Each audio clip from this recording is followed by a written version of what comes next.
Bhagavato Sama Sambuddhassa. Namo Tassa bhagavato arahato Sama Buddhassa. Buddhassa Namo Tassa Tassa Bhagavato Bhagavato Arahato Sama Buddhassa. Buddhang saranang gacchami. Buddhang saranang gacchami. Gacchami Dhammang saranang gacchami. Dhammang Dhammang Saranang Gacchami Sanghang saranang gacchami. Sanghang saranang Saranang gacchami. Gacchami Dutiyampi buddhang saranang gacchami. Ditiyampi Buddhang saranang gacchami. Saranang Gacchami Dutiyampi dhammang saranang gacchami. Ditiyampi Dhammang Saranang Gacchami Dutiyampi sanghang saranang gacchami. Dutiyampi Sanghang Saranang Gacchami Tatiyampi buddhang saranang gacchami. Ditiyampi Buddhang Saranang Gacchami Tatiyampi dhammang saranang gacchami.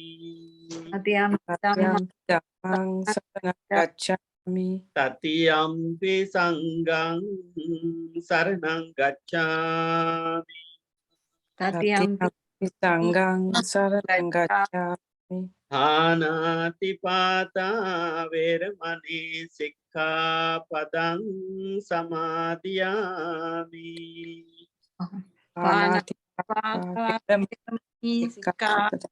Samadhiya Adinnādāna veramani sikkhapadang samadhiyami.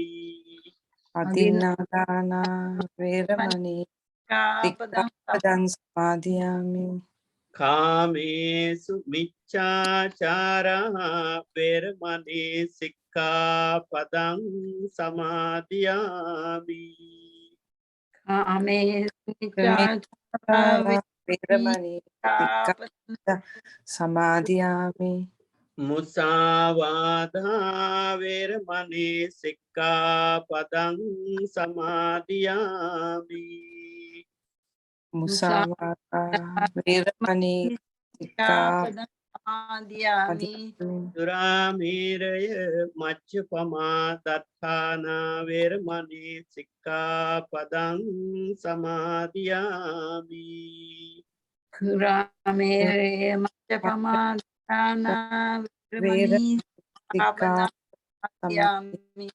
Tisaranena sadding panchaseelang dhammang sadukang surakkitang kattva appamādena sampādeta. Aham Bhante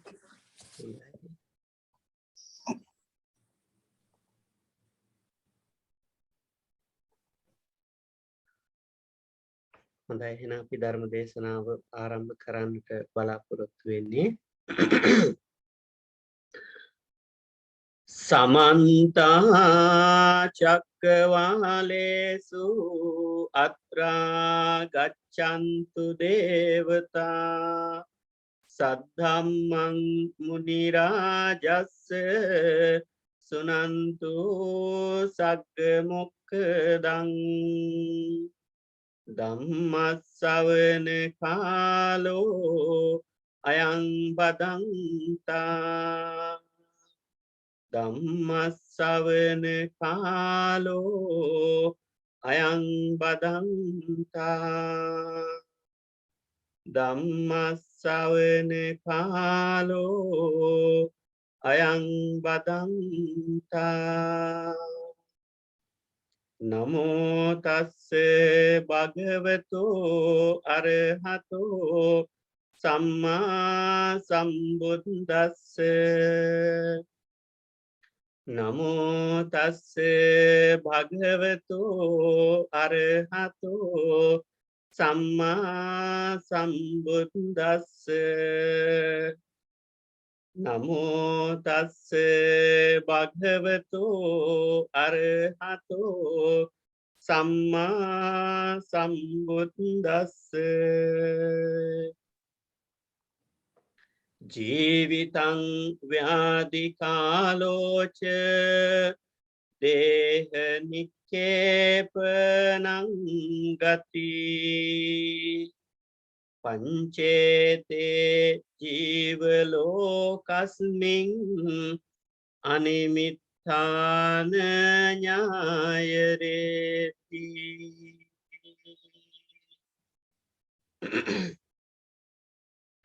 සදහැවත් කාරුණික පින්වත්නි, අද දවසේදී රෝසී වීරතුංග නෝනා මහත්මිය අපිට ආරාධනා කරන්නට යෙදුණා.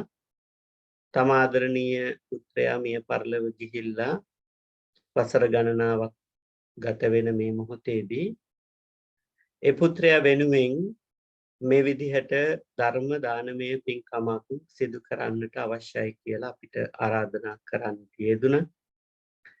ඉතින් මේ ධර්ම දේශනාව ශ්‍රවණය කරන්න පවුලේ බොහෝ පිරිසක් රැස් වෙලා ඉන්නවා තමන්ගේ පවුලේ.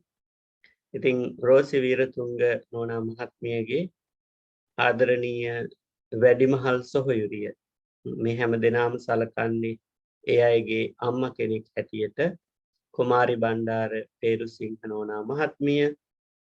ඊට පස්සේ රෝසි වීරතුංග නෝනා මහත්මිය සම්බන්ධ වෙනවා.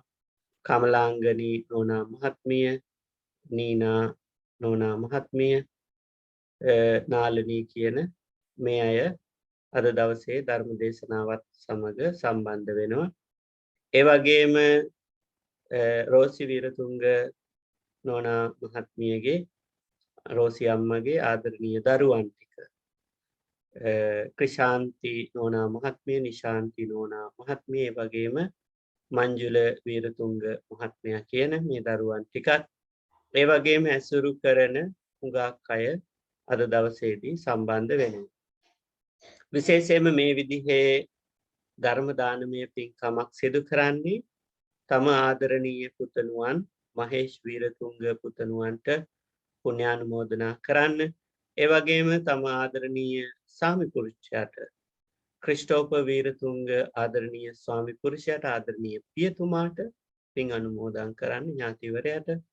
ඊට අමතරව සහෝදරියක් මේ පරලොව ගිහිල්ලා ඉන්නවා. ඒ සහෝදරිය ඇතුළු වර්ග පරම්පරානුයාතව හැම දෙනා නමින් මිය පරලොව යන්නට යෙදුණු සියලු දෙනාට පින් අනුමෝදන් කිරීම සඳහා තමයි අද දවසේදී මේ ධර්ම දානමය පින්කම සිදු කරන්නට යෙදෙන්නේ. ඉතින් කරුණු කාරණා පසුවට මතක් කරන නැවත මතක් කරලා පින්දීමක් කරනවා අවසානයේදී. දැන් අද දවසේ ධර්ම දේශනාවට අපි ගාථා දේශනාවක් මාතෘකා කරන්නට යෙදුණා. උගදෙනෙක් අහලත් ඇති මේ ගාථාව. ජීවිතං ව්‍යාධි කාලෝච දේහ නික්කේපනං ගති පංචේතේ ජීව ලෝකස්මින් අනිමිත්තාන ඥායරේ කියලා. බුදුහාඳුර අපිට දේශනා කරනවා අපි ජීවත් වෙලා ඉන්නකම් අපි ගැන මොනව දැනගෙන හිටියත් අපි ගැන මොනව දැනගෙන හිටියත් මෙන්න මේ කාරණා පහ අපිට ජීවත් වෙලා ඉඳදී දැනගන්න බෑ කියලා. බලමු අපි ඒව මොනවද කියලා. කරුණු පහක් තියෙනවා අපි කාටවත් දැනගන්න බැරි.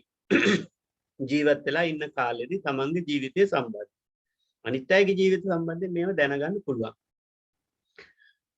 මේ ගාථාව ආරම්භ වෙන්නේ ජීවිතං ව්‍යාධි කාලෝච දේහ නික්කේපනං ගති. කරුණු පහම මේ පද දෙකේ තියෙනවා. ජීවිතං කියලා කියන්නේ ජීවත් වෙන කාලය. අපි කාටවත් කියන්න බෑ අපි කොච්චර කාලයක් මේ මනුස්ස ලෝකේ ජීවත් වෙයිද කියලා කාටවත් කියන්න බෑ. සමහරව හිතන් ඉන්නවා අපි අවුරුදු 120ම ජීවත් වෙලා තමයි මැරෙන්නේ කියලා. නමුත් ඊට කලින් මිය යන්නට පුළුවන්. සමහරුන්ට හිතෙන්න පුළුවන් අසනීපයක් ආවට පස්සේ අනේ මම තව ටික කලකින් නම් ජීවිතෙන් සමුගනීවි කියලා. නෑ. එවැනි අය දීර්ඝ ජීවිත ගත කරනවා.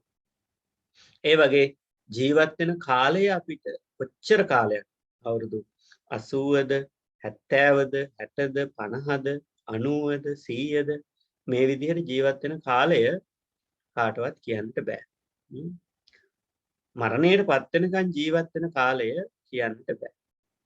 Tamanට කොහොමත් කියන්න බෑ. ඊට පස්සේදී ජීවිතං ව්‍යාධි කාලෝච ව්‍යාධි මොන අසනීප වෙලාද අපි ජීවිතෙන් සමුගන්නේ කියලා කාටවත් කියන්න බෑ. සමහර විට නිදන්ගත අසනීප තියෙන්නට පුළුවන්. සමහර විට කැන්සර් වගේ දේවල් තියෙන්නට පුළුවන්. නමුත් ඒ අසනීපෙන්ම නැති වුණා කියලා අපි කාටවත් කියන්න බෑ. ව්‍යාධි. ව්‍යාධි කියලා කියන්නේ අසනීපය. ඒක අපි කාටවත් කියන්නට බෑ මොන අසනීපෙන්ද මරණයට පත් වෙන්නේ කියලා. සමහර බඩ අමාරුවක් හැදිලා වුණත් මරණයට පත් වෙන්න පුළුවන්. ඒ වගේම අනිකුත් අසනීප ඇති වෙලත් මරණයට පත් වෙන්න පුළුවන්. අපි හිතන් හිටියා කොවිඩ් හැදුනොත් නම් අනිවාර්යෙන් ජීවිතයෙන් සමුගන්න වෙනවා කියලා. නෑ නමුත් කොවිඩ් හැදිලා සනීප වෙච්ච අය ඕන තරම් ඉන්නව ලෝකේ. වැඩි පිරිසක් ඉන්නේ කොවිඩ් හැදිලා සනීප වෙච්ච අය. දැන් කොවිඩ් නොහැදිච්ච කෙනෙක් හොයනවා කියන එක අර නොමලගේකින් අබ හොයනවා වගේ හරි දුර්ලභ කාරණාවක්. හැමෝටම හැදිලා තියෙනවා. ව්‍යාධි. කාලෝචය කියලා කියන්නේ මරණයට පත් වෙන කාලය. උදේද මරණයට පත් වෙන්නේ, දවල්ද, රෑද, හීනෙන්ද, නිින්දෙන්ද මේ විදිහට ජීවත් මරණයට පත් වෙන කාලය කාටවත් කියන්න බෑ. සමහරව හිතන් ඉන්නට පුළුවන් උදේ නැගිටිනකොටම මරණයට පත් වුණොත් හොඳයි. ඒ කියන්නේ කාලය ආවට පස්සේදී වද විඳින්න නැතුව නිින්දෙම වගේම මරණ සංඥාවෙන් මරණයට පත් වන්න උනොත් හොඳයි කියලා හිතෙන්න පුළුවන්. නමුත් සමහරුන්ට එහෙම වෙන්නේ නැහැ. දුක් විඳලා මරණයට පත් වෙන්නේ. මරණ බයෙන් කෑ ගහලා එහෙම මරණයට පත් වෙන අය ඉන්නවා. එතකොට කාලය උදේද දවල්ද රෑද එහෙම කියලා කාලයක් අපිට කියන්න බෑ මරණයට පත් වෙන. ඒ තුන්වෙනි කාරණාව. හතරවෙනි කාරණාව තමයි දේහ නික්කේපන. දේහය මිහිදන් කරන තැන.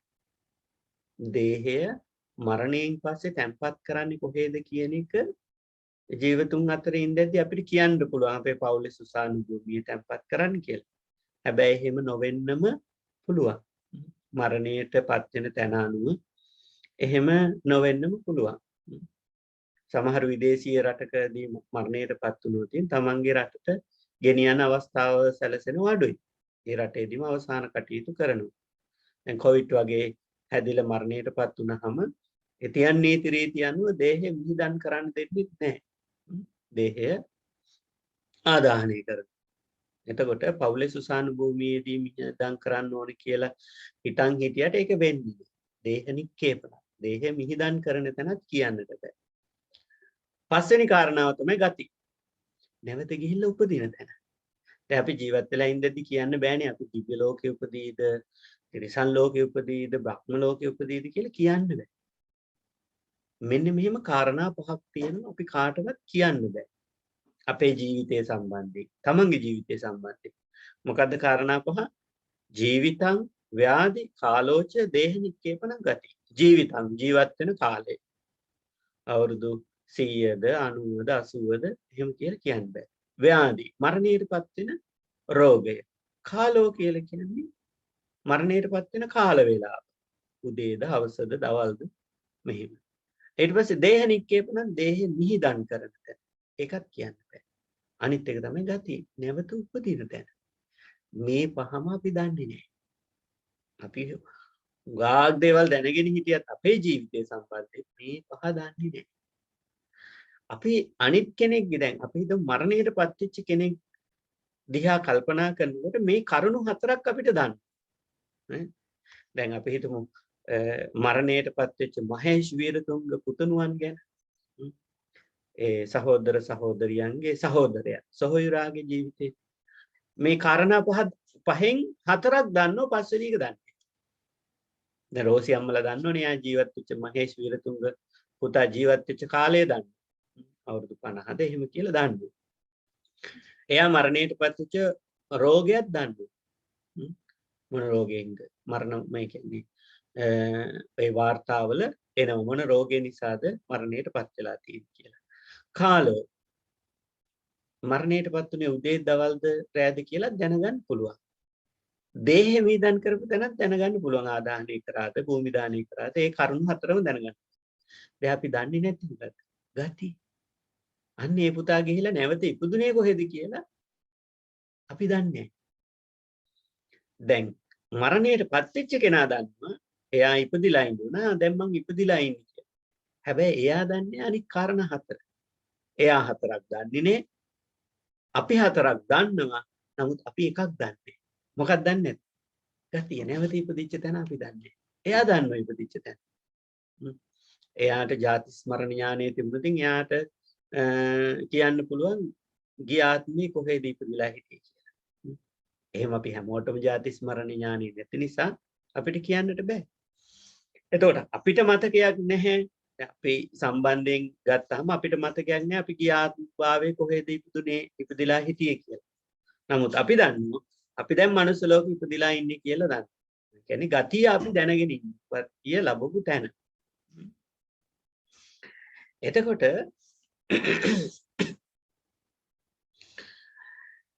මෙතෙන්දී මරණය දැන් අපි දැන් මේ ධර්ම දේශනාව ශ්‍රවණය කරන අය කවුරුවත් මරණයටපත් වෙලා නැහැ. සසරදී මරණයටපත් වෙලා තියෙන්නේ මේ ආත්මෙදි මරණයටපත් වෙලා නැහැ. මැරෙන්න ඔන්න මෙන්න ගිහිලා බේරිච්ච අය ඇති. නමුත් මරණයටපත් වෙලා නැහැ. මරණයටපත් වෙනකොට අපිට පහළ වෙනවා කර්මය, කර්ම නිමිත්ත, ගති නිමිත්ත කියලා තුනක්. මොකද්ද? කර්මය, කර්ම නිමිත්ත, ගති නිමිත්ත කියලා තුනක් පහළ වෙනවා. අන්න ඒ අනුව තමයි ඊළඟ භවයේ තීරණය වෙන්නේ. කර්මය කියලා කියන්නේ දැන් චුති චිත්තයේ ඉඳලා ප්‍රතිසංචිත්තය ලබනකොට අපි කරපු කර්මයන් බලපාන. මොන වගේ කර්මයක්ද අපේ හිතට එන්නේ කියන එක බලපානවා අවසානයේ චුති චිත්තයේදී. ඒ වගේම සමහරුන්ට කර්මයට අමතරව කර්ම නිමිති. කර්ම නිමිති කියන්නේ අපි හිතමු අපි පින්කමක් මතකයට ආවා කියලා. අපි කරපු පින්කමක් මතකයට එනවා. අවසාන චුති චිත්තය හැටියට. එතකොට ඒ පින්කමට අමතරව කර්ම නිමිති පහළ වෙනවා. නිමිති කියලා කියන්නේ දැන් මේ පින්කම කරනකොට අපි හිතමු අටපිරිකරක් පූජා කරා කියලා. අන්න කර්ම නිමිත්තක්. ඒ කියන්නේ පින්කම කරන්න උපකාරී වුණා අටපිරිකර. ඊට පස්සේ කර්මයක් අපි හිතමු දානයක් දෙනවා කියලා. දානයක් දෙනකොට දානේ වශයෙන් දෙන්නේ මොනවද? ආහාරනේ. එතකොට අපිට ආහාර මතක් අන්න කර්ම නිමිති. ඒ කියන්නේ ඒ පින්කම කරන්න අවශ්‍ය වෙච්ච දේවල්. එතකොට හාමුදුරුවෝ වැඩපු සංඛ්‍යාව. මෙන්න මේ හාමුදුරුවෝත් මගේ දානමය පින්කමට වැඩියා. එහෙම මතක් කරලා ඒව තමයි කර්ම නිමිති කියලා කියන්නේ. ඒ වගේම ගති නිමිති. ගති නිමිති කියලා කියන්නේ සමහරුන්ට මරණයට ආසන්න වූ චිත්තේ රාවට පස්සේ ගති නිමිති පහළ වෙනවා. ඊළඟ ආත්මභාවයේ ගිහිල්ලා උපදින තැන. දැන් එහෙම පහළ වුණානේ. කාටද පහළ වුණේ? ධම්මික උපාසකට පහළ වුණා. ධම්මික උපාසක ඒ කියන්නේ කිව්වේ දරුවන්ට කිව්වේ මල් මාලා ගේන්න. මල් මාලා ගෙනාවට පස්සේ මල් මාලාව කුඩ විසි කරන්න කියලා. මොකද දිව්‍ය ලෝක 6ෙම ඇවිල්ලා හිටිය කට්ටිය. ධම්මික උපාසක මහත්තයව එක්කයි යන්නේ. එයාට ගති නිමිති පහළ වුණා. ඒ මල් මාලාව රැඳිච්ච දිව්‍ය ලෝකෙට ගියා. කියන්නේ මල් මාලාව උද්දැම්මම රැඳුණා දිව්‍ය රථයක. ඒ දිව්‍ය ලෝකෙට තමයි මරණයෙන් පස්සේ ගියේ. එහෙම ගති නිමිති පහළ වුණා කාටද? චුන්දසූකරට. චුන්දසූකර මුළු ජීවිත කාලෙම කර්මය වශයෙන් කරේ ඌරමරපු එකනේ. එතකොට අවීචියට තමයි යා ගියේ. අවීචියේ ගිනිදෙල් අවසාන කාලෙත් පෙනුණා. ඒවට කියනවා ගති නිමිති පහළ වෙනවා කියලා. දැන් අපේ මනුස්සාත්ම භාවයේ ගත්තට පස්සේ අපි උප්පත්තියෙම අපේ හිත හරීම පිරිසිදුයි. ඒකනේ කියන්නේ පබස්සර මිදම් භික්කවේ චිත්තං තංචකෝ ආගන්තුකේහි උපක්ඛිලේසේහි උපක්ඛිලිට්ඨං.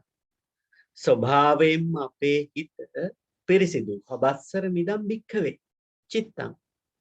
මනුස්ස ලෝකේ උපදිනකොට අපි හැමෝගෙම හිත හරි පිරිසිදුයි. හැබැයි ටික කාලයක් මනුස්ස ලෝකේ ජීවත් වෙනකොට අපේ හිත මොනවා වෙනවද? අපිරිසිදු වෙනවා. අපි දකින දේවල් වලින් අපිරිසිදු වෙනවා. අහන දේවල් වලින් අපිරිසිදු වෙනවා. දකින දේවල්, අහන දේවල්, ඊට පස්සේ පරිහරණය කරන දේවල්, ඇසුරු කරන පුද්ගලයන් අපි අපිරිසිදු වෙනවා. ප්‍රභාස්වර සිත්. ආගන්තුකේ උපක්ඛිලේසේ උපක්ඛිලිතා. අර කෙලිටි කර ධර්මයන් ආගන්තුක වෙන. ආගන්තුකව හිතට ඇතුල් වෙනවා කෙලිටි කර ධර්මයන්. ඒවා ආවට පස්සේ අපේ හිත අපිරිසිදු වෙනවා. නැත්තම් මනුස්ස ලෝකෙ උපදින ගා පින් කරලා තියෙන්නට ඕනේ සසරේදී.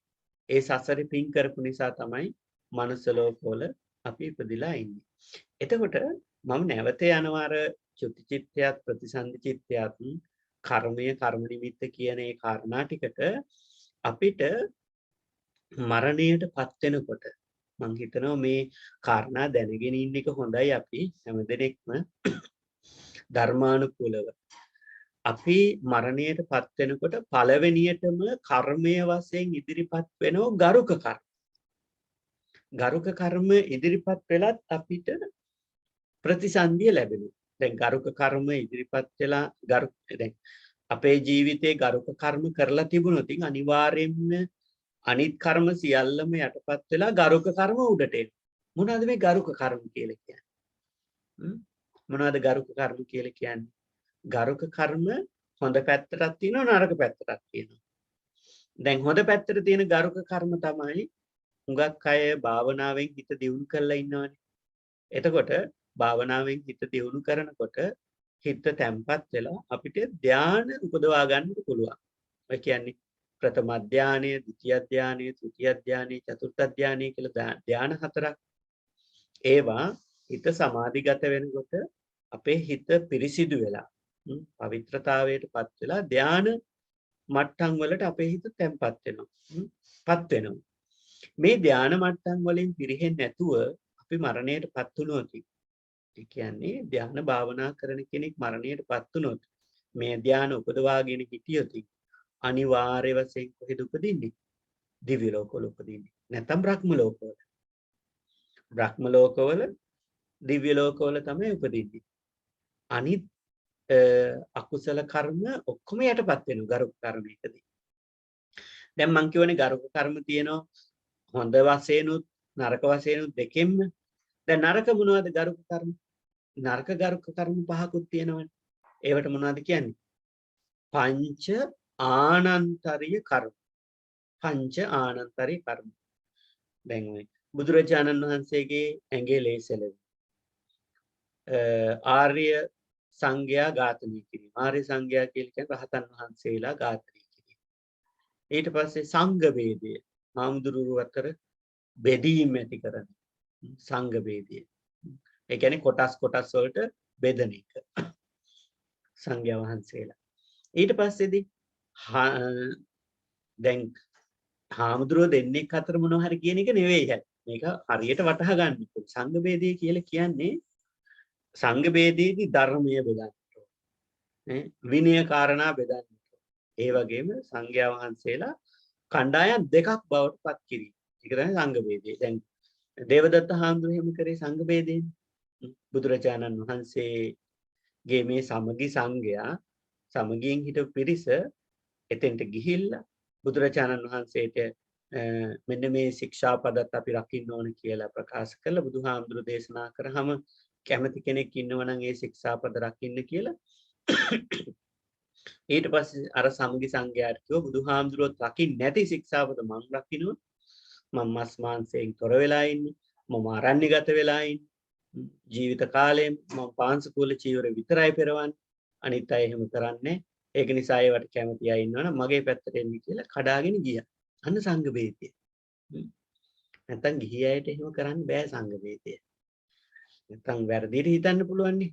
එතකොට බුදුරජාණන් වහන්සේගේ ඇඟිලේ සැලවීම, රහතන් වහන්සේලා ඝාතනය කිරීම, සංඝ වේදය, මව මැරීම, පියා මැරීම. මෙන්න මේ කර්ම පහට කියනවා ගරුක කර්ම. ගරුක කර්ම නරක විදිහට. නරක ගරුක කර්ම ටික. මේව කරලා තිබුණොත් මොකද වෙන්නේ? මේව කරලා තිබුණොත් අනිත් සියලුම හොඳ යටපත් වෙලා අරව ඉදිරියට එනවා.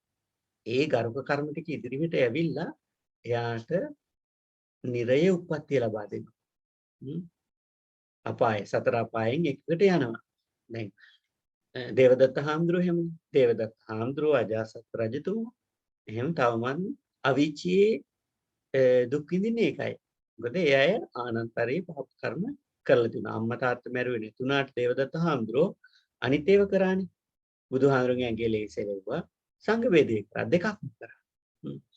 දැන් අජාසත් රජුරුවෝ සංඝ වේදේ කරෙත් නැහැ.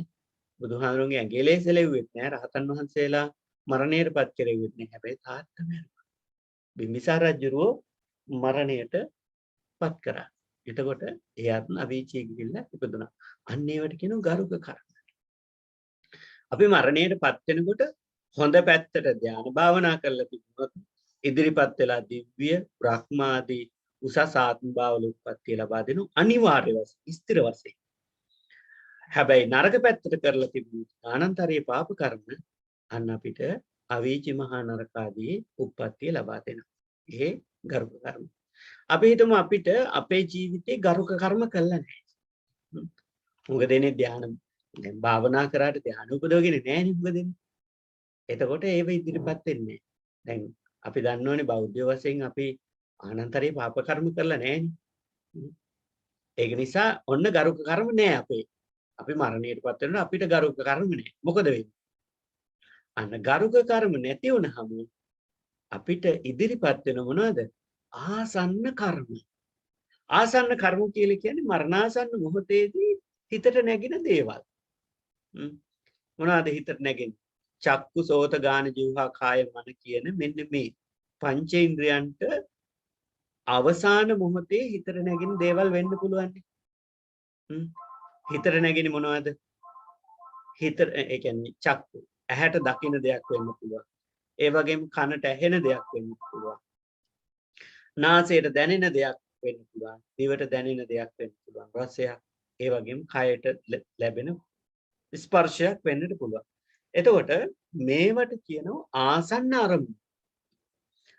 ආසන්න කර්ම ඉදිරිපත් කරක කර්ම ඉදිරිපත් නොවුනොත් ආසන්න කර්ම ඉදිරිපත්. ඒකනේ දැන් ওই මරණාසන්න කෙනෙක් ළඟට ගිහිල්ලා අඬන්න හොඳ නෑනේ. දැන් හුඟක් අය පුරුදු වෙලා තිනවා අපේ අම්මලා තාත්තලා මරණයටපත් වෙන මරණාසන්න මොහොතේ ඉඳ ඇති කට්ටිය ගිහිල්ලා ඇඳ වටේ ගිහිල්ලා අඬනවා. අනේ අම්මේ අනේ තාත්තේ අනේ ඉතින් මේ අවසාන කාලේ මේ මරණට පස්සේ අපිට මොකද වෙන්නේ? අපිට දෙවි කෙනෙක් වගේ හිටියේ කියා දුක කියා අඬනවා. අඬන්න හොඳ නෑ.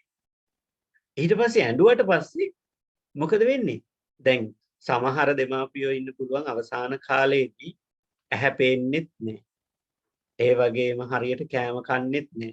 හැරෙන්න පෙරලෙන්නත් බෑ. හැබැයි කන් ඇහෙනවා. කන් ඇහෙනවා. දැන් මුලින්ම අපිට උප්පත්තිය ලැබෙනකොට මව කුසේදීම වර්ධනය වෙන ඉන්ද්‍රිය තමයි කන. මව කුසේ ඉඳද්දිම කන ඇහෙනවනේ ළමයින්ට. ඒකනේ අපි කියන්නේ පිළිත් දාන්න, හොඳ දේවල් අහන්න කියලා කියන්නේ ඒකයි. එතකොට අවසානයේම අපි ගිලිහි යන්නේ කන. ඇස් නම් කලින්ම ගිලිහි යනවනේ. හැබැයි කන දිගට තියෙනවා. කන ඇහිම දුර්වල වෙනවා. නමුත් ඇහෙනවා. ඒක නිසා කවදාවත් ගිහිල්ලා එහෙම මරණාසන්න කෙනෙක් ළඟට ගිහිල්ලා අඬන්න හොඳ නෑ. අඬන්න වැළපෙන්න හොඳ නෑ. දුක කියන්න හොඳ නෑ. එතකොට බැරි වෙලාවත් ඒ මොහොතේ ආසන්න චිත්තයට ආවොත් ඒ ඇඬීමක් ඒ අපේ ඥාතිවරයෙක් ළඟට ගිහිල්ලානේ අපි අඬන්නේ. එතකොට අපි ඥාතිවරයාට මොනව කරලා දෙනවද? ආසන්න චිත්තයට අපි අසුබ දෙයක් දෙන්නේ. ආසන්න චිත්තයට අසුබ දෙයක් ආවට පස්සේදී නරක දෙයක් හැඬීම වැළපීම වගේ දේවල් ආවට පස්සේදී කොහෙද නරක ආත්ම භාව ලැබෙන්නේ. ඒක නිසා ආසන්න කර්මය බලවත් කරන්නට නම් කෙනෙක් මොනව කරන්නට ඕන? ආසන්න කර්මයේදී කර්මය බලවත් කරන්නේ එයාගේ ජීවිතය පිළිබඳව දැනගෙන එයාට පොඩ්ඩක් අතීතයේ මතක් කරලා දෙන්න ඕනේ. කරපු හොඳ කටින පින්කම් කරලා තියෙනවා නම් ඒව මතක් කරලා දෙන්න ඕනේ. වෙනත් දානමය පින්කම් කරලා තියෙනවා නම් ඒව මතක් කරලා දෙන්නට ඕනේ. අටපිරිකර පූජා කරලා තියෙනවා නම් ඒව මතක් කරලා දෙන්නට ඕනේ. ඒකනේ පුඩා කාලේ ඉඳලම අපි කියන්නේ පින් පොතක් හදාගන්න කියලා. අපි පින් කරලා තියෙනවා අමතක වෙනවනේ. ඒව මතකයෙන් නැවත නැවත ආවර්ජනය කරන්න ඕනේ. කට්ටියත් එක්ක කතා කරනකොට කියන්න ඕනේ මම මේව කරා කියලා. සමහරුන්ට හිතෙන්නට පුළුවන් මහා ලොකුට වර්ණාව විතරයි තියෙන්නේ කියලා. නෑ කියන්න ඕනේ. එතකොට තමන්ගේ හිතට මතක් වෙනවනේ. එතකොට ඒක නිසානේ රුවන්වැලි චෛත්‍ය සෑමලුවට එක්ක යන්නේ කිව්වේ කවුද? දුටුගැමුණු රජුරෝ. දුටුගැමුණු රජුරෝ දැනගෙන හිටියා රජකම් කරාට කොහේ යන්න බැරිද? සුගතියට යන්න බෑ. රජකම් කරාට සුගතියට යන්න බෑ. මොනව කරාමද සුගතියට යන්න පුළුවන්? පින්කම් කරන්නට ඕන. රජකම් කරාට සුගතියට යන්න බෑ. පින්කම් කරොත් තමයි සුගතියට යන්න පුළුවන් කියලා. ඒක නිසා රජුරෝ කිව්වා අනේ මාව රුවන්වැලි සෑ එය වන්දනාවට එක්කන් යන්න කියලා. ඊට පස්සේ දිනයක් නියම කරගත්තා. දිනයක් නියම කරගෙන සද්ධාතිස්ස රජුරෝ මල්ලි දුටුගැමුණු රජුරන්ගේ මල්ලි වැඩ ඉවර කරලා තිබුණේ නැහැ රුවන්වැලි සෑයේ. රුවන්වැලි සෑයේ වැඩ ඉවර කරා ටක්ටක් ගන්න. හතරස් කොටුව සුදු රෙදි වලින් ආවරණය කරලා පේසාවල දාලා ඊට පස්සේ කරඬුව තැම්පත් කරලා විදිහට පෙන්눔 කරා. ඈත ඉඳලා දුටුගැමුණු රජුරෝ වන්දනා කරා රුවන්වැලි සෑයට ඇඳේ මිනිහි. ඊට පස්සේ කිව්වා මගේ පින්පොත තියෙන පින්පොත කියන්න කියලා. ඊට පස්සේ පින්පොත කියලා අවසානයේදී අවසාන චූටි පින්කමක් වෙන ඒකත් ලියලා තිබුණා. ඒක කිව්වට පස්සේ තමයි මේ පරිලෝකී දිව්‍ය ලෝකෙ ගිහිල්ලා ඉපදුණා. මොකක්ද මේ පුංචි පින්කම? පුංචි පින්කම තමයි වරක් වනාන්තරයේ යද්දී එක කෑම එකයි ගෙනිච්චේ. වනාන්තරයේ යද්දී කැලේ අතරමං මහයමති රජුරෝයි අශ්වයයි තුන්දෙනයි. මේ තුන්දෙනාම කැලේ අතරමං වුණාට පස්සේදී මේගොල්ලෝ ගෙනාවු කෑම ඉවර වුණා. ඉවර වෙලා එක කෑම එකක් අවසානයේ ඉතුරු. ඒ එක කෑම එක මොකද කරේ? රජුරෝ බෙදුවා කොටස් 4කට. කෑම එක ලිහලා කොටස් 4කට බෙදුවා. රජුරුවන්ගේ සිරිතක් තිබුණා බුද්ධ පූජාව තියන්නේ නැතුව දානිවල් මේ කෑම කන්නේ රජුරෝ. දැන් මිරිස් ව්‍යංජනයක් කියන්න අමතක වෙලානේ මිරිස් වැටි. ඒකට බුදුහාමුදුරන්ට කරන උදාර පූජාවක් හැටියට තමයි මිරිස් වැටි චෛත්‍යය හැදුවේ. දුටුගැමුණු රජුරෝ. එතකොට එයාගේ පොඩි කාලේ ඉඳලා පුරුදු වෙච්ච කාවන්තිස්ස රජුරෝ පුරුදු කරපු හොඳ චාරිත්‍ර හොඳ සිරිත්. එතකොට දුටුගැමුණු රජුරෝ බුදු පූජාව කිතියන් නැතුව කෑම කන්නේ නෑ.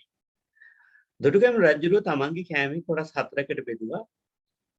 පළවෙනිම කොටස බෙදුවා බුදුහාමුදුරන්ට. එක කෑම පාර්සල. දෙවෙනි කොටස බෙදුවා රජුරවන්ට. තුන්වෙනි කොටස වෙන් කරා මහයමිතිට. හතරවෙනි කොටස වෙන් කරා කාටද? අශ්වයාට. අශ්වයාත් බඩගින්නේ. එතකොට කෑමට මොනවද තිබුණ කියලා සඳහන් වෙන්නේ නැහැ. එතකොට අශ්වයටත් ගැළපෙන කෑමක් වෙන්න පුළුවන්. සමහර දේවල් අශ්වයත් කනවනේ. මිනිස්සුયો කන ඒවා. එතකොට රජුරුව එහෙම බෙදුවට පස්සේ රජුරු තීරණය කරා නැහැ. බුදුහාමුදුරන්ට අද පොඩ්ඩයි දාන්නේ. ඒක නිසා මගේ කොටසත් මම වෙන් කරන බුදුහාමුදුරන්ට.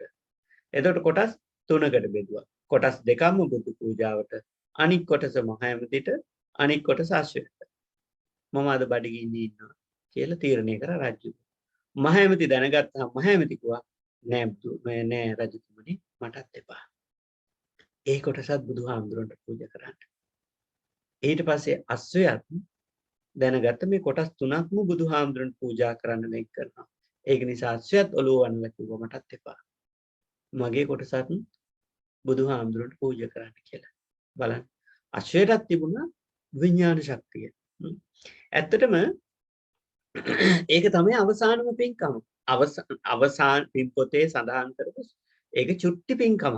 ඒකත් රජුරෝ ලියලා තිබුණ පින්පොතේ. අන්න ඒව තමයි දැන් ඒ පින්කමත් කිව්වට පස්සේ තමයි රජුරවන්ට හුස්ම ගියේ. අවසාන හුස්ම හෙළුවේ. එතකොට ආසන්න කර්මිතාම සාර්ථකයි.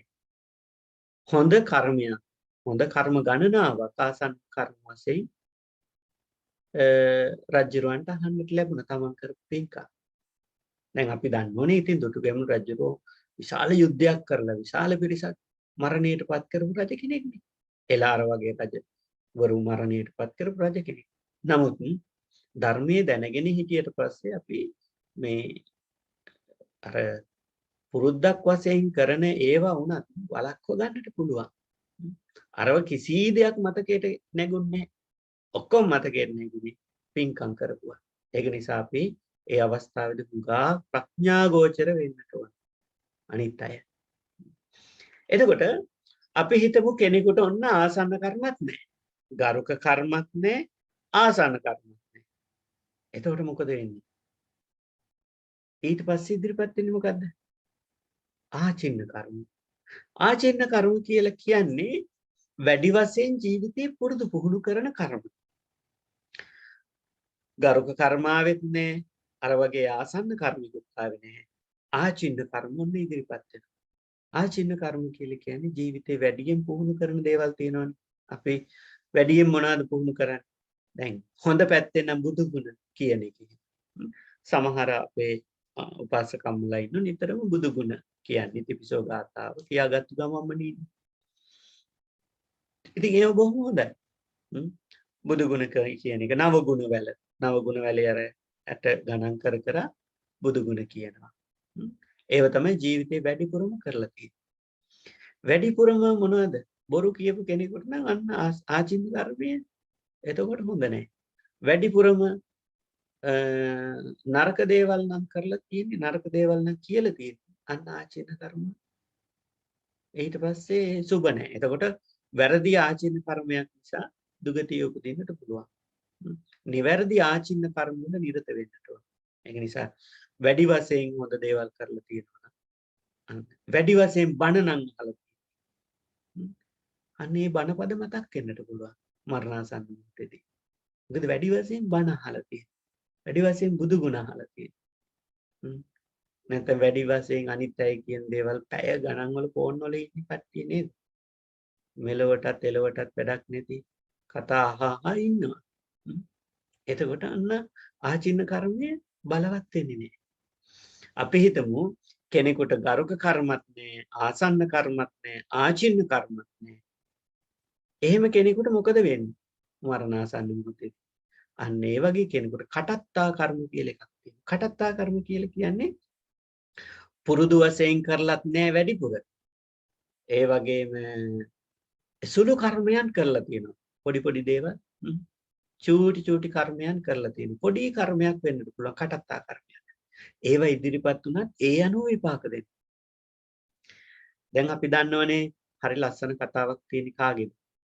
කෝසල මල්ලිකාවගේ. මල්ලිකාදී කෝසල මල්ලිකා කියන්නේ කොසල් රජුගේ භාර්යාවක්. එක භාර්යාවක්. එතකොට කෝසල මල්ලිකා ඉක්මනින් මරණයටපත් වුණා. අඩු වයසේ. අඩු වයසෙන් මරණයටපත් වුණාම කෝසල මල්ලිකා තමයි අසදෘශ මහා දානිය. අසදෘශ මහා දානය කියලා කියන්නේ ඒකට සමාන කරන්නට බෑ. අන්පැරලල් දාන. ඒවට සමාන කරන්න බෑ කෙනෙකුට. රටවැසියොත් එක තරඟිට දන් දුන්නා. තරඟිට දන් දීලා ඒ දානෙට සමාන කරන්න බෑ. එක බුද්ධ ශාසනයක් තුල එක්කෙනෙකුට තමයි ඒ අසදෘශ මහා දානෙ දෙන්න පුළුවන්. ඒ වගේ දානයක් ඊට පස්සේ කාටවත් දෙන්න බෑ. ඒ දානෙ දුන්නේ කවුද? බන්දුල මල්ලිකාව. හැබැයි මල්ලිකා දේවියට මතක්ුන්නේ නැහැ ගරුක කර්මයක්. තිබුණේ. ආසන්න කර්මිකුත් මතක්ුන්නේ. ආචින්න කර්මිකුත් මතක්ුන්නේ. බලන්න ඒක ඇටි. නේ? කවුරුවත් පින්කම් මතක් කරලා දුන්නේ නැහැ විලාසන්න කර්මයක් ඇටි. නේ? කොසල් රජුරුවත් මරණාසන්න මොහොතේ පින්කම් මතක් කරේ. එයාට විපාක දුන්නේ මොකද්ද? කටත්තා කර්මයක්. කටත්තා කර්මයක් විපාක දීලා එයා ගිහිල්ලා තිරිසන් ආත්ම භාවයක ඉපදුනානේ. තිරිසන් ආත්ම භාවයක ඉපදුනේ සුළු වරදක් නිසා. කටත්තා කර්මය. ඒ කියන්නේ ජීවිතේ අච්චර පින්කම් කරලා බුදුහාමුදුරන් නිතර දැක්කා. බුදුහාමුදුරන්ට තමන්ගේ අතිම්ම දම් පිළිගැන්වුවා. මේ බුද්ධ ශාසනයේ තියෙන ලොකුම දානෙ පූජා කරා. අසදෘශ මහා දානෙ. හැබැයි පොඩි අකුසල කර්මයක් මතක් වුණා. කටත්තා කර්මයක් මතක් වුණා. මතක් වෙලා එයා ගිහිල්ලා තිරිසන් ආත්ම භාවයේ ඉපදුණා. ඉපදුනේ දවස් 7කට. ඉතින් කොසල් රජුරුව හැමදාම එනවා මරණයට පත් වෙච්ච දවසේ ඉඳලා එනවා. ඇවිල්ලා එනකොට හිතා ගන්නවා මම හඳුනියක් බුදුහාමුදුරුගෙන් බන්දුල මල්ලිකාව දැන් ඉපදිලා තියෙන කොහෙද කියලා. බුදුහාමුදුරුව මොකද කරේ? බුදුහාමුදුරුව හිතුවා දැන් බන්දුල මල්ලිකාව ඉපදිච්ච තැන කොසල් රජුරවන්ට කිව්වොත් කොසල් රජුරුව මේ පන්සල් ටිකත් ඔක්කොම කඩලා බිඳලා දායි මෙච්චර මේ පින්කම් කරපු මගේ දේවියත් තිරිසංආත්ම භාවයෙන් ඉපදුනේ ඔබ වහන්සේ කියන ධර්මයෙන් මොකද්ද ගන්න තියෙන ඵලය කියලා විනාශ කරයි කියලා බුදුහාමුදුරුවෝ. මොකද කොසල් රජුරෝ කියලා කියන්නේ උගත් ප්‍රඥාව තිබිච්ච රජ කෙනෙක් නෙවෙයි. ඊට පස්සේ කොසල් රජුරෝ ඒ ප්‍රශ්නය අහන්නේ නේ හැම දවසකදීම බුදුහාමුදුරුවෝ අමතක කරන ප්‍රශ්නේ අමතක කරවල වෙන බණ ධර්ම දේශනාවක් පවත්වනවා. දැන් අපි එහෙම කෙනෙකුට අහන්නේ නේ ඒ දේ අමතක කරවන්නේ. සමහර අය එක වහනවා අපි අමතක කරනවා ඒක අහන එක. දැන් සමහර වෙනවා අපි පන්සලටත් එනවා සමහර. ඇවිල්ලා ඉතින් අරයා ගැන මෙයා ගැන අර කතා කරගෙන එනකොටම වෙන මේ වැදගත් දෙයක් කියලා අපි ඒ කතාව අනිත් පැත්තකට හරවනවා. දැන් එහෙම අපිත් කරනවනේ. දැන් මොනවා හරි අපිට අදාළ දෙයක් නෙවෙයි නම් කතා කරන්න මාතෘකාව වශයෙන් අරන් ඉන්නේ අපි වෙන දෙයක් කතා කරලා ඒ කතාව මොකද යටපත් කරලා දානවා. බුදුහාමුදුරුවෝ කරේ ඒ ප්‍රශ්නේ අහන එක අමතක කෙරෙව්වා. කොච්චර දවස් 7ක්ම අමතක කෙරෙව්වා. දවස් 7ේදීම රජවාසලෙන් පිටත් වෙන්නේ. අද නම් මං අහනවා කියලා හිතාගෙන. මෙන්න විහාරස්ථානයට ආවම ජේතවනාරාමයට ආවට පස්සේදී රජුරන්ට අමතක වෙනවා. බුදුහාමුදුරුවෝ ධර්මයේ දේශනා කරලා ඔක්කොම ධර්ම කාරණා දේශනා කරලා රජුරන්ට අමතක වෙනවා මල්ලිකා දේවිය ගැන අහන්න. ඉතින් දවස් 7ේම ගියා. 8 වෙනි දවසේ රජුරෝ ආවම එහෙම අමතක කෙරෙන්නේ නැහැ බුදුහාමුදුරුවෝ. අහන්න ඉඩ සැලැස්සුවා. ඇහුවට පස්සේ රජුරවන්ට කිව්වා බුදුරජාණන් වහන්සේ කෝසල මල්ලිකාව කොහෙද? තවතිසා දිව්‍ය ලෝකේ දේවගණක් බවට පත් වුණා කියලා. කොසල් රජුව හරියට සතුටු වුණා. හැබැයි ඊට දවස් 7කට ඉහතදී කිව්වනම් තිරිසං ආත්මභාවයේ ඉපදුණී කියලා. එහෙනම් ලොකු හානියක් වෙන්නේ. සමහර වෙලාවට අපිට ඇත්ත වුණත් නොකිය යුතු වෙලාවල් තියෙනවා. ඇත්ත වුණත් දැන් සමහර කියනෝනේ ඇත්ත කියන්නත් බිම වාඩි වෙන්නත් බය වෙන්න ඕනේ නැහැ කියලා. බිම වාඩි වෙන්න කෙසේ වුණත් ඇත්ත කියන්න සමහර වෙලාවට ඔළුව පාවිච්චි කරන්න ඕනේ. හැම තැනදීම අපි ඇත්ත ප්‍රකාශ කරන්න ඒ කියන්නේ බොරුව කියන්නේ කියන එක නෙවෙයි. ඇත්ත නොකිය සමහර වෙලාවට නිශ්ශබ්දව ඉන්න ඕන වෙලාවල් තියෙනවා. සද්ද නැතුව. ඇත්ත නොකිය බොරු කියන්නේ එහෙම නෙවෙයි. බොරු කියන එක කොහොමත් වැරදි. නමුත් ඇත්ත වුණත් උගාක් බුද්ධිමත්ව කියන්න ඕන වෙලාවල් තියෙනවා. අවස්ථාන කූලව. එතකොට අන්න ඒ වගේ කටත්තා කර්මයකින් අපිට විපාක දෙනවා. හැබැයි කටත්තා කර්ම වල තියෙන ස්වභාවය තමයි කටත්තා කර්ම ඉක්මනින් ඉවර වෙනවා. සුළු කර්මයක් නේ. දැන් අකුසල කටත්තා කර්මයක් වුණත් ඉක්මනින්ම ඉවර වෙලා ඊළඟට තියෙන කර්මීය විපාක දීලා අන්න එතනින් චුත වෙනවා. දැන් මනුස්ස ලෝකෙට ආපු අය ඉන්නෝනේ සමහරු මව් කුසේදීම මැරෙන්නේ. ඒ කටත්තා කර්ම වලින් ආපු අය. ඒ කියන්නේ ඒ කටත්තා කර්මයේ බලවත් නැහැ මේ මිනිස්යාව තව දුරට ජීවත් කරවන්න. සමහර දරුවෝ අවුරුද්දෙන් 2කින් 3කින් හරි ලස්සන දරුවෝ මල් කැකුළු වගේ දරුවෝ. හැබැයි කුඩා කාලෙදිම මිය යනවා. ඒ මේ කටත්තා කර්මීය විපාක වශයෙන් ආපු අය. ඒ කියන්නේ කර්මය ලොකු බලවත්කමක් නැහැ. ඒ ලබා දීපු ජීවිතේ ඉදිරියට ගෙනියන්න. ආයුෂ අඩුයි. ඒ වගේ තමයි බන්දුල මල්ලිකාවත් ඉක්මනින්ම තිරිසං ආත්මභාවයෙන් අත මිදිලා දිව්‍ය ලෝකෙට ගියා. මොකද ඇයිගේ අර සුදු කර්මයේ බලවත් නැහැ තිරිසං ආත්මභාවයේ දීර්ඝ කාලයක් තියන්න. ඊට පස්සේදී මම තව ලස්සන කතාවක් කියන්න. මහානාම ශාක්‍යයි කතාව. මහානාම කියලා ශාක්‍යයෙක් හිටියනේ. ශාක්‍ය දැන් බුදුහාඳුරගේ ඥාතිය. බුදුහාඳුරට ඥාතිත්වයෙන් ගත්තහම කසින් බද කෙනෙක්. අමිතෝදන රජුරුවන්ගේ පුතා. චූල පිතු පුත්තෝ කියලා තමයි පාලි භාෂාවෙන් කියන්නේ. කාටද? චූල පිතු පුත්තෝ කියලා කියන්නේ මහානාම ශාක්‍යයට කියන්නේ. චූල පිතු පුත්තෝ. චූල පිතු කියලා කියන්නේ පොඩි බාප්පා. අපි සිංහල භාෂාවෙන් කියන්නේ චූල කියන්නේ පුංචි, පිතු කියලා කියන්නේ තාත්තා. පොඩි තාත්තගේ නැත්නම් පොඩි බාප්පගේ, පොඩි බාප්පගේ පුතා. පොඩි බාප්පගේ පුතා තමයි කවුද? මහානාම ශාක්‍ය. මහානාම ශාක්‍යයන් නිතරම බුදුහාමුදුරු හම්බෙන්නේ නෝ.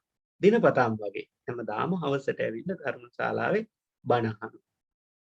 මහානාම ශාක්‍යයට ප්‍රශ්නයක් ඇති වුණා. මොකද්ද? මහානාම ශාක්‍යය නිතරම එනකොට ටවුන් එකේ නගරයෙන් ඇවිදගෙන එනකොට හැමදාම දකින්න වාහන ඇක්සිඩන්ට් වෙලා තියෙනවා. වාහන හප්පගෙන. ඒ කාලේ තිබුණේ කරත්තනේ, ගොන් කරත්ත. මේ කරත්ත හැප්පුණාට පස්සේ විශාල කරත්ත ප්‍රමාණයක් තියෙනකොට ඉන්දියාවේ ගිහපු අය දන්නවා කරත්ත 500 1000 එහෙම දිගට යන්නේ. දැන් කරත්ත නැතුණත් දැන් යන්නේ ලොරි. සමහර වෙලාවට ලොරි දිගට යනවා. ඒ ඉන්දියාවේ ප්‍රාන්තයෙන් ප්‍රාන්තයට ලොරි ගමන් කරනවා. එතකොට ඒ කාලේ හැටියට යන්නේ කරත්ත. එතකොට කරත්ත ගිහිල්ලා මිනිස්සු හප්පගෙන. කරත්ත හැප්පුණාට පස්සේ සමහරු තුවාල වෙලා සමහරු මරණයටපත් වෙලා හැමදාම වගේ කරත්ත ඇක්සිඩන්ට් එකක්. ඒ කියන්නේ වාහන ඇක්සිඩන්ට් එකක් දකින්නවා කවුද? මහානාම ශාක්‍යය. මහානාම ශාක්‍යය හිතනවා මමත් මේ පාර අයිනේ දිගේ ඇවිදගෙන මේ පන්සලට එනකොට බුදුහාමුදුරන්ගෙන් බණ අහන්න කවුරු හරි ගොන් කරත්තකින් මාවත් හප්පෝ. මං හැප්පුණොත් මං සමහර වෙලාවට ඒ කරත්ත රෝදයකට යට වෙයි. කරත්ත රෝදයකට යට වෙලා මමත් මරණයටපත් වෙයි. එහෙම මැරුණොත් පාරේ මැරුණොත් මං උපදින්නේ කොහෙද?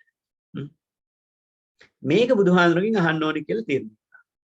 සාධාරණ ප්‍රශ්නයක්. මහානාමට ඇති වෙච්ච හැමදාම මිනිස්සු තුවාල වෙලා මැරිලා ඉන්නව දකිනවා මමත් මරණයටපත් වුණොත් මං කොහෙද උපදින්නේ කියන එක සාධාරණ ප්‍රශ්නයක්. අපිටත් එනවනේ. අපිටත් එනවා දැන් අපිත් එක්ක ජීවත් වෙලා ඉන්න යන කොවිඩ් හැදිලා මරණයටපත් වෙනවා. සමහරව ඇක්සිඩන්ට් වෙලා මරණයටපත් වෙනවා. කැන්සර් හැදිලා මරණයටපත් වෙනවා. අපිටත් ගැටලුවක් කොහෙද මේ අය උපදින්නේ කියලා. මහානාම ශාක්‍යයටත් ඒ සාධාරණ ප්‍රශ්නේම ආවා. මහානාම ශාක්‍යය ගිහිල්ලා ඇහුවා බුදුරජාණන් වහන්සේ මට මොකද වෙන්නේ මේ විදිහට පාරේ මැරුණා. බුදුහාමුදුරෝ දේශනා කළා මහානාම ඔබ පාරේ මැරුණත්, ගෙදර මැරුණත්, කොහේ මැරුණත් ඔබට වෙන්නේ මෙන්න මෙච්චරයි.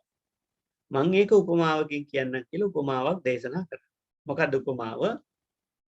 මහානාම ඔබ හිතන්න ඔබ ගිතෙල් කලයක්. ගිතෙල් කියන්නේ තෙල් පුරවපු වගේ කියමුකෝ. ගිතෙල් දන්නවනේ. ගී කියලා කියන්නේ. ගිතෙල් පුරවපු කලයක් අරගෙන කට වහගෙන අරන් යනවා. ඒ කියන්නේ ගිතෙල් කලේ කට වහගෙන කොහෙද අරන් යන්නේ? ගඟකට අරන් යනවා. ගඟකට අරන් ගිහිල්ලා ගඟ මැදදී ඔබ කලේ බින්දිනවා. ගඟෙන් ගලක් අරගෙන කලය බින්දිනවා. මැටි වල ඉන්නේ තියෙන්නේ. කලේ බින්දට පස්සේ මොකද වෙන්නේ කියලා මහානාමගෙන් අහනවා. මහානාම උත්තරයක් දෙනවා. මහානාම කියනවා බුදුරජාණන් වහන්සේ කලේ වතුරේදී බින්දොත් මේ ගිතෙල් ටික උඩ පාවෙනවා. තෙල්නේ. ගිතෙල් ටික උඩ පාවෙනවා. කටු ටික බිමට යනවා. බුදුහාමුදුරෝ දේශනා කරනවා අන්න ඒ වගේ තමයි මහානාම. ඔබ ගෙදර මැරුණත්, පාරේ මැරුණත්, පන්සලේදී මැරුණත්, කොහෙදී මැරුණත් ඔබට වෙන්නේ toy ටික. ඔබගේ ශරීරය මේ මිහි මතට තැම්පත් වෙනවා. පඨවි කොටස් පඨවි ධාතුවට, ආපෝ කොටස් ආපෝ ධාතුවට, තේජෝ කොටස් තේජෝ ධාතුවට, වායෝ කොටස් වායෝ ධාතුවට එකතු වෙනවා. සතර මහා භූතයන්ට සතර මහා භූතයන් එකතු වෙනවා. ඒ තමයි අර කලේ මොනවද? වලං කටු ටික. කලේ කටු ටික. හැබැයි ගිතෙල් ටික උඩ මතුවෙනවා. ඒ වගේම ඔබ කරපු හොඳ දේවල් හා නරක දේවල් තියෙනවනේ. ඒවා උඩ මතුවෙලා ඒ අනුව ඔබට ඊළඟ ආත්ම භාවයේ උප්පත්තිය ලබා දෙනවා කියලා කිව්වා. මෙහෙම කිව්වහම මහානාමට টොප් එකට තේරුණා. මහානාම ගියා. ගෙදර ගියා. ගෙදර ගියාම ගෙදර ගිහිල්ලා නිින්දට ගිහිල්ලා මේ ගැන කල්පනා කරනවා මහානාම. හරි සන්තෝෂෙන් ගියේ ගෙදර. මෙහෙම කල්පනා කරලා නිින්දේ ඉඳගෙන කල්පනා කරනවා. නිදි යන කලින් ටික වෙලාවක් ගත කරනවනේ. ඒ කාලේදී කල්පනා කරලා බලලා හැබැයි ටිකක් හිතාගෙන යනකොට දැන් අර පන්සලේදී නම් හොඳටම පැහැදිලි දැන් පැහැදිලි නෑ. මහානාම තීරණය කරා නෑ මම හිතත් ගිහිල්ලා අහන්න ඕකම අහන්න. මට මේක හරියටම දැනගන්න ඕනේ කියලා තීරණය කරා. දෙවනි දවසෙත් ගිහිල්ලා බුදුහාඳුනගෙන බුදුරජාණන් වහන්සේ ඊයේ මට ඔබ වහන්සේ දේශනා කරද්දී හොඳටම තේරුණා. නමුත් මම තව ටිකක් හිතනකොට ගෙදර ගිහිල්ලා ඒක පැහැදිලි නෑ. සමහරුන්ට එහෙම තියෙනවනේ. දැන් බණ අහනකොට හොඳටම තේරෙනවා. টොප් එකට තේරෙනවා. හැබැයි කවුරු හරි ඇහුවොත් මොනවද බණට කිව්වේ කියලා කියන්න බෑ. බණ නම් හොඳයි ෂෝකේ කිව්වා කියලා කියනවනේ. හැබැයි කවුරු හරි ඇහුවොත් මොනවද කිව්වේ කියලා කියන්න බෑ. මතක නැහැ. අර කාරණා ටික මතකයි නමුත් අර එකින් එක කියන්න බෑ. මේ හැටිය. දැන් ඔය ඉගෙන ගන්න ළමයින්ට උනත් හොඳට අහන් ඉන්න හොඳට තේරෙනවා. ගෙදර ඇවිල්ලා ලියන්න හරි වෙනවා හරි එක්සර්සයිස් කරන්න ගත්තාම අභ්‍යාස කරන්න ගත්තාම මේව මතකයට එන්නේ. එහෙම දෝෂ තියෙනවා. මහානාමටත් උනේ ඒක. කියද්දී හොඳට টොප් එකට තේරුණා. ගෙදර ගිහිල්ලා කල්පනා කරද්දී පැහැදිලි නෑ. ඊළඟ දවසෙත් ගිහිල්ලා ඇහුවාම බුදුහාමුදුරුවෝ ෂෝක් උපමාවක් කිව්වා. ලස්සන උපමාවක්. බුදුහාමුදුරුවෝ කිව්ව මහානාම ඔබ හිතන්න ඔබේවත් තියෙන ගහ. හොඳට වැඩිච්ච ගහක් තියෙනවා. ඒ ගහ නැවිලා තින්නේ නැගෙනහිරට. නැගෙනහිර පැත්තට තමයි බර වෙලා තියෙන්නේ. දැන් මහානාම ඔබ හිතන්න ඔබ ওই ගහ නැගෙනහිර පැත්තට බර වෙච්ච ගහ ගිහිල්ලා කපනවා. පොරවක් අරගෙන ගිහිල්ලා කපනවා. මොකද වෙන්නේ කියලා අහනවා. මහානාම කල්පනා කළ උත්තරයක් දෙනවා බුදුරජාණන් වහන්සේ නැගෙනහිර පැත්තට නම් බර වෙලා තියෙන්නේ නැගෙනහිර පැත්තට වැටේ. ලනු දෑලා ඇදලා නැතුව කැපුවොත් සමහරු ගස් ඇදලා කපනෝනේ. එතකොට මේ පැත්තට වට ගන්න පුළුවන්. එහෙම නැතුව නැගෙනහිර පැත්තට බර වෙලා තියෙන දේවල් ගහක් ඒ විදිහට කැපුවොත් කොයි පැත්තට වැටෙන්නේ? නැගෙනහිර පැත්තට තමයි වැටෙන්නේ. අන්න ඒ වගේ මහානාම කියලා කිව්වා. ඒ වගේ මහානාම ඔබ දැන් කුසලයටනේ බර වෙලා තියෙන්නේ. විතර බණ අහනවා, පික්කම් කරනවා, පස්සලට එනවා. බුදුහාමුදුරුවෝ ඇසුරු නිසුරු කරනවා. ඉතින් පින්කම් කරන නිසා ඒ පැත්තට බර වෙලා තියෙනවා නම් ඔබ මරණයටපත් වුණාම අන්න ඒ වගේ සුගති ආත්ම භාවයක් ලැබෙයි. හැබැයි අකුසලයට බර වෙලා තිබුණේ අකුසල ආත්ම භාවයක් ලැබෙයි කියලා එහෙම උත්තරයක් දුන්නා. මහානාමට ඊට පස්සේ ඒක හොඳටම තේරුණා. හැබැයි සමහර වෙලාවදී අර මේ කර්ම විග්‍රහයේදී ගරුක කර්ම ආසන්න කර්ම ආචින්න කර්ම කටත්තා කර්ම කියන මේ කර්ම අනුව තමයි විපාක දෙන්නේ. දැන් අපි හිතමු දැන් බන්දුල මල්ලිකාවට උනේ බන්දුල මල්ලිකාව ගාක් කුසල් කරලා තිබුණාට ගාක් පින්කම් කරලා තිබුණාට එයාට මතක් වුණේ කටත්තා කර්මය සුළු කර්මය සුළු අකුසල කර්මය. එහෙම වෙලාවට ඒකේ විපාක දෙනවා. හැබැයි අපි කරන කුසල කර්ම කවදාවත් අහක යන්නේ. මේ පින්කම් කවදාවත් අහක යන පින්කම් නෙවෙයි. දැන් සමහරුන්ට හිතෙන්න පුළුවන් මං කරන පින්කම් අහක යයිද දන්නේ මම මරණයටපත් වෙනකොට මේව මතක් වෙයිද දන්නේ මතක් වුණේ නැත්තම් ඉතින් මේව කරලා වැඩක් නෑ නේ කියලා හිතෙන්න පුළුවන්. දැන් සමහර අම්මලා හිතන්නේ මට මරණයටපත් වෙන්න කලින් කටින පින්කමක් කරන්න තිබුණොත් ඇති. කටින පින්කම කරාට පස්සේ හිතනවා අනේ දැන් කටින පින්කම කරා මට මැරෙනකොට මේ පින්කම මතක් වුණොත් ඇති වෙන ඒවා මතක් වෙන්නේ නැතුව කියලා හිතනවා. ඉතින් ඒ ආසන්න කර්මය නිතර යෙදෙන්නට ඕන. ඒ කියන්නේ අර ආචින්න කර්මයක් වශයෙන් පුහුණු කරන්නට ඕන. නිතර පුහුණු කරන්නට ඕන. එතකොට තමයි අර ඒක ඉදිරිපත් වෙලා එන්නේ. කරපු ක්‍රියාවන් කරපු කර්ම උනත් නිතර මෙනෙහි කරන්නට ඕනේ. මම මේවා කරලා තියෙනවා මේ විදිහේ දේවල් කරලා තියෙනවා කියලා මෙනෙහි කරන්නට ඕනේ. දැන් දිව්‍ය ලෝකෙන් බ්‍රහ්මයෝ හින්න දෙවියෝ හින්න චුත වෙන්නේ මොකද? පව් කරන නිසා. දිව්‍ය ලෝකෙ ගිහිල්ලා බ්‍රහ්මයෝයි දෙවියෝයි චුත වෙන්නේ පව් කරන නිසා නෙවෙයි.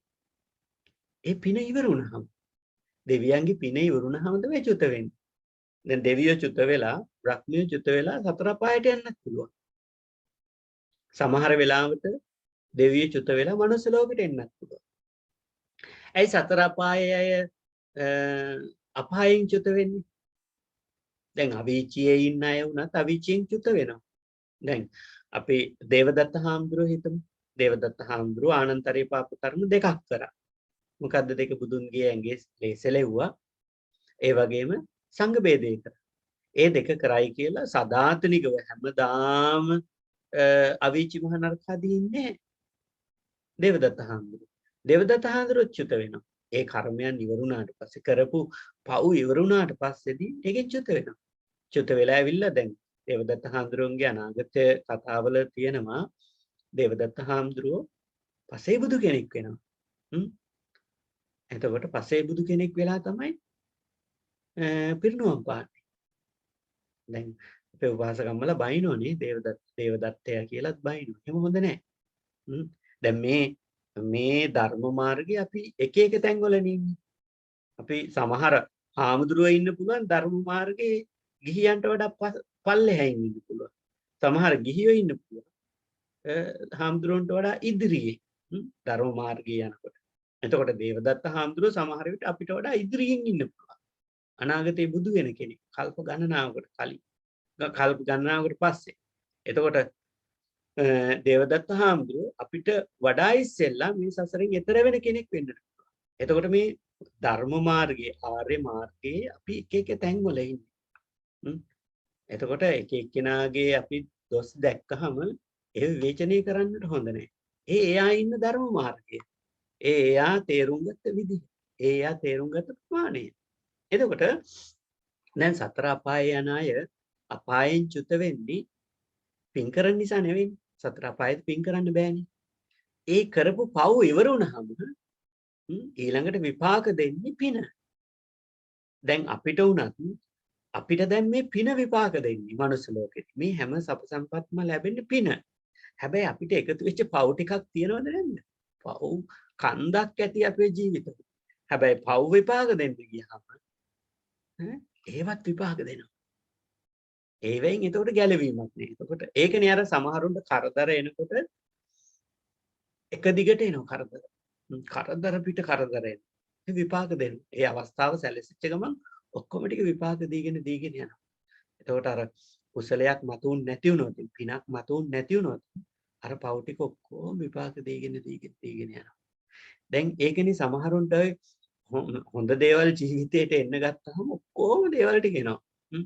විභාගෙත් පාස් වෙනවා, ඉක්මනින් රැකියාවකුත් ලැබෙනවා. ඔක්කොම දේවල් හොඳ දේවල් ඉක්මනින් එනවා.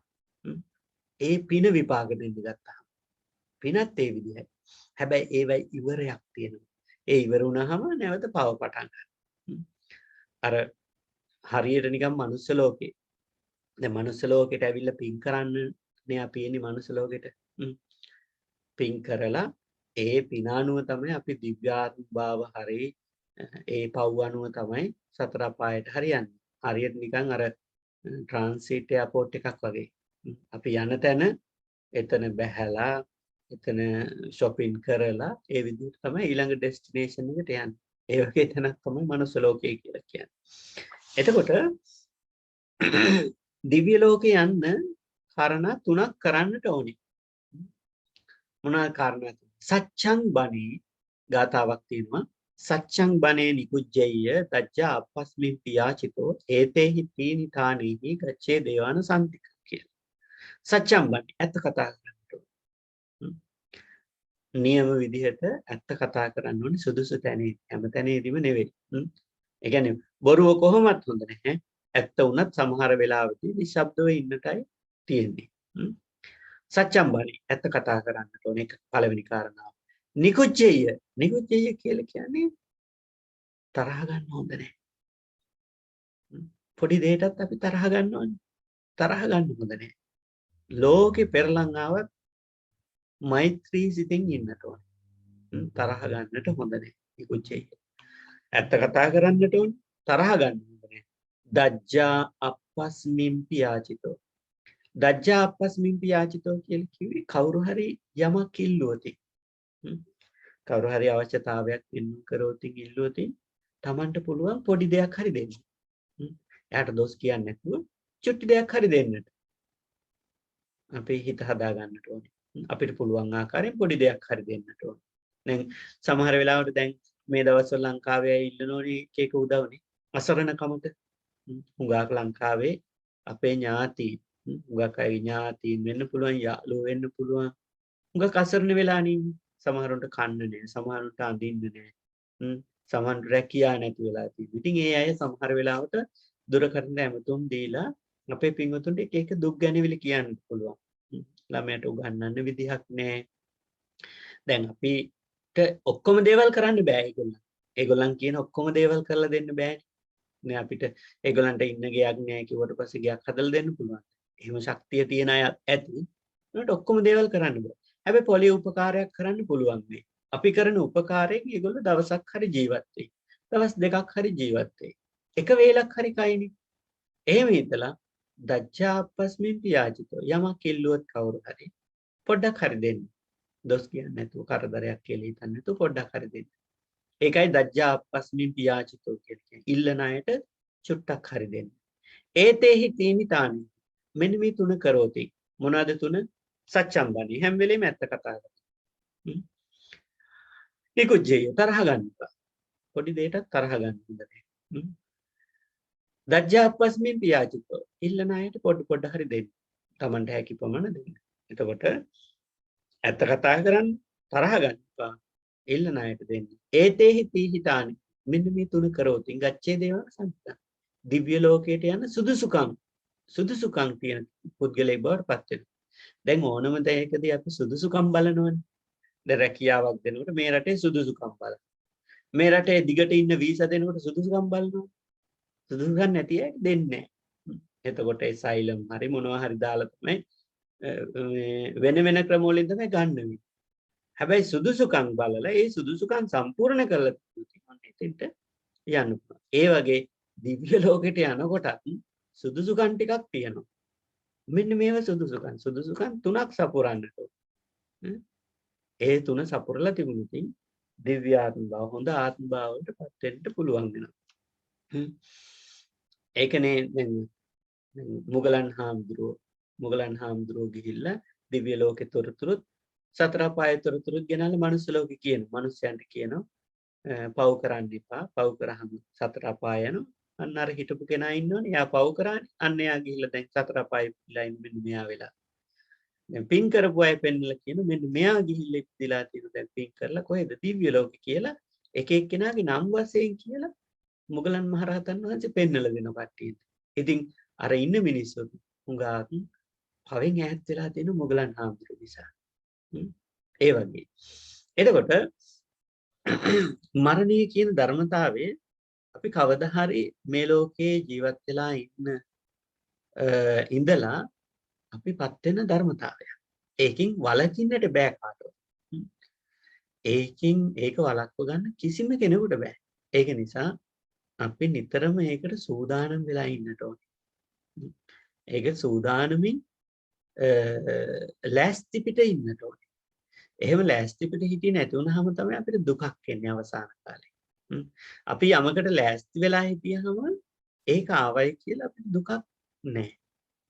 ඒකයි ඔය හරි ලස්සන කවියක් තියෙනවා ලෝවැඩ සංග්‍රහව කියන කවි පොතේ. වීදාගම හාමුදුරුවෝ තමයි මේ කවි පොත ලිව්වේ.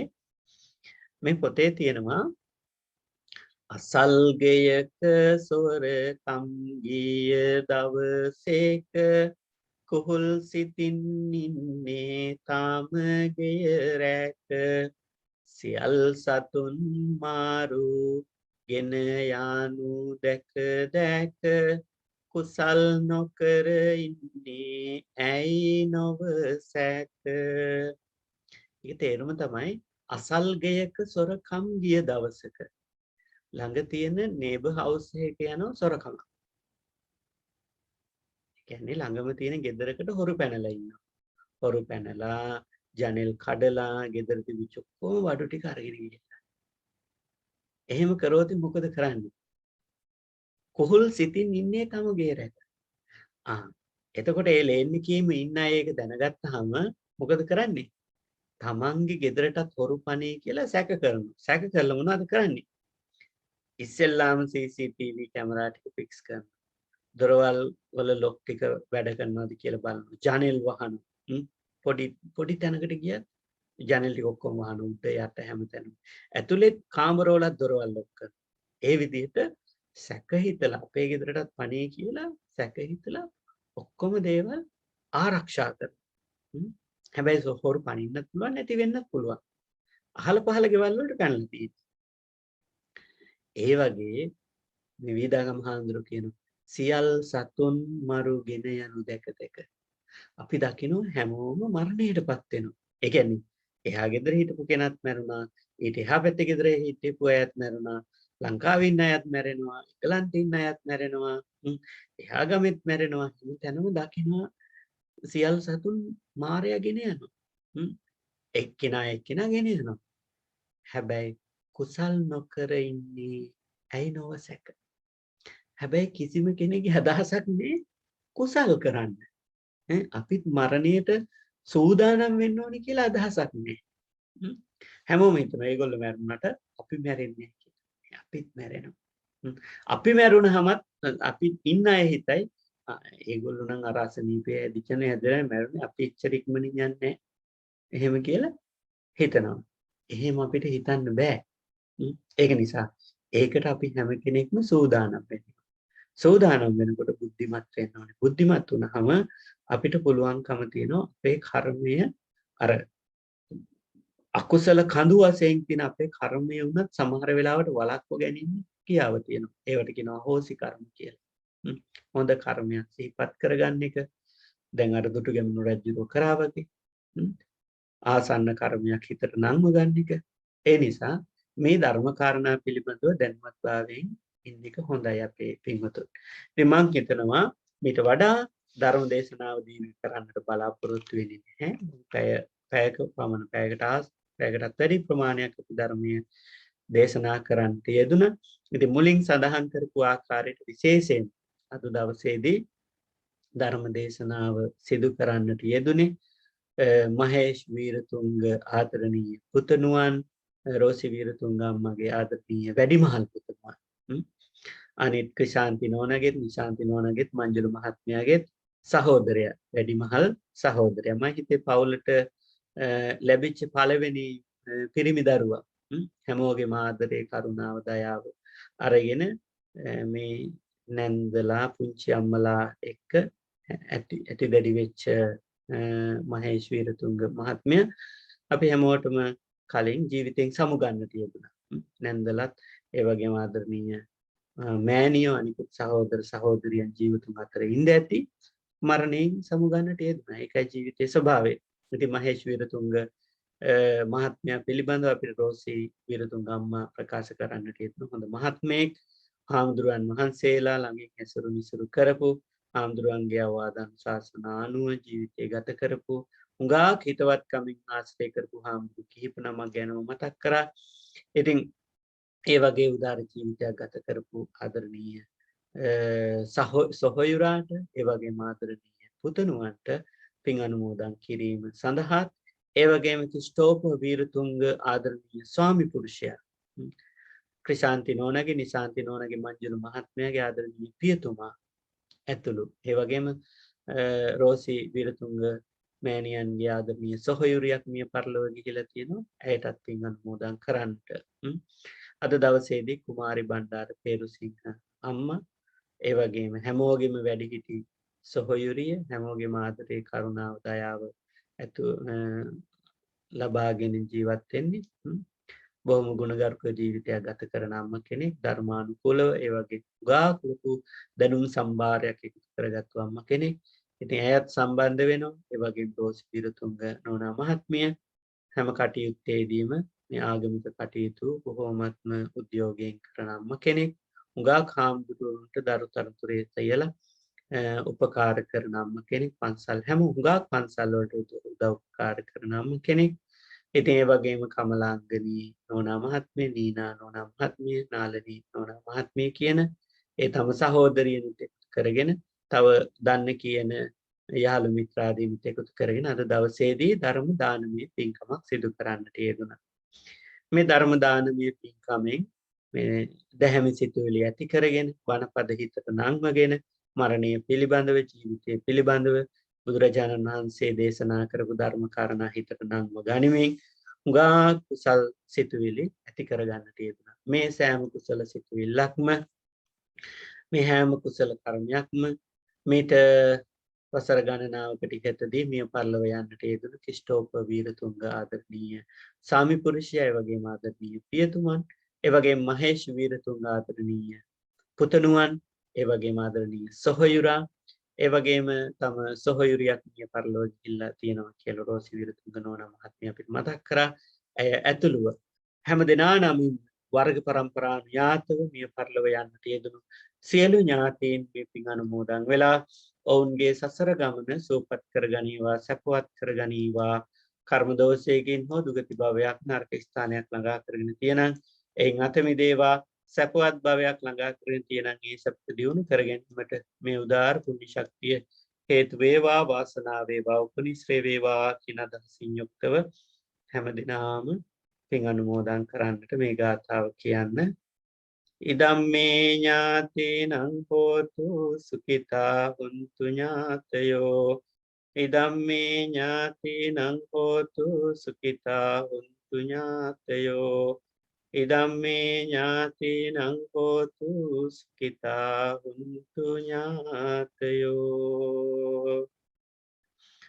ඒ වගේම ලෝකයත් ශාසනයත් අපවත් ආරක්ෂා කරන සියලුම දෙවි දේවතාවුනුත් මේ පින් අනුමෝදන් වේවා කියන අදහසින් යුක්තව දෙවියන්ටත් පින් අනුමෝදන් කරමු.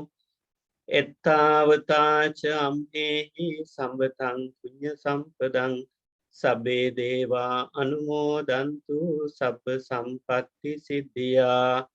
එත්තාවතාච අම්හෙහි සම්බතං පුඤ්ඤ සම්පදං සබ්බේ භූතා අනුමෝදන්තු සබ්බ සම්පත්ති සිද්ධියා.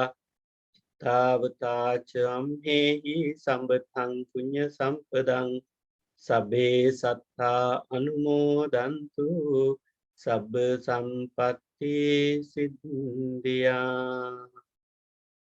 දෛ ධර්ම ශ්‍රවණානිසංසයෙන් සියලු දෙනාටම නිර්වාණය පසක් වේවා. අභිවාදන සීලිස්ස නිච්ඡං වද්ධාපචායිනෝ චත්තාරෝ ධම්මා වඩ්ඩන්ති ආයුවන්නෝ සුඛං බලං ආයුරාරෝග්‍ය සම්පatti සග්ග සම්පatti මේවච අතෝ නිබ්බාන සම්පatti ඉමිනාතේ සමිඤ්ඤතු. සාදු සාදු සාදු. හැම දිනාටම තෙරුවන් සරණයි.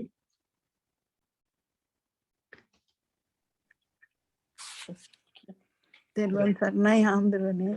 තෙරුවන් සරණයි රෝසි අම්මා.